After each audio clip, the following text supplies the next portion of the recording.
আসসালামু আলাইকুম। এই যে বাটিতে দেখতেছেন, এগুলি কি কেউ কি বলতে পারবেন? এটা হচ্ছে লাউয়ের পায়েস। এই যে আমি কাটতেছি লাউ। আমার বান্ধবী আমার জন্য একটা লাউ নিয়ে এসেছিল। ওদের গাছের লাউটা অনেক কচি ও টাটকা ছিল, তাই ভাবলাম লাউ দিয়ে একটা কিছু বানিয়ে ফেলি। তাই লাউয়ের পায়েস বানালাম। লাউয়ের পায়েস বানানোর জন্য লাউটা আমি ছিলে টুকরো টুকরো করে কেটে নিয়েছি, আর বুকের অংশটা ফেলে দিয়েছি। গ্রেটারের সাহায্যে গ্রেট করে নিয়েছি।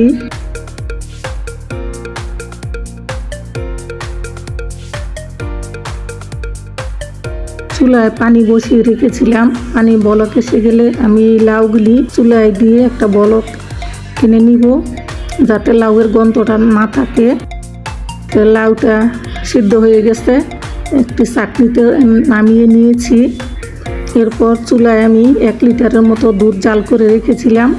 এর সাথে 2-3 চামচ গুঁড়া দুধ দিয়েছি, পরিমাণ মতো চিনি, 2টা তেজপাতা, এলাচ, কিশমিশ, সামান্য নারকেল দিয়ে ভালো করে দুধটা আবারও জাল করে নিয়েছি।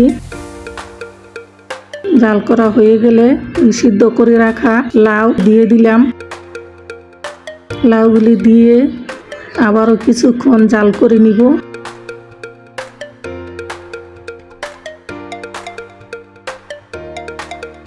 এরপর পায়েস রান্না শেষ, এখন পরিবেশনের পালা। তবে আমার সাহেব ও ছেলে মেয়েরা খেয়ে বলেছে অনেক মজা হয়েছে। আপনারাও বাসায় ট্রাই করে দেখতে পারেন।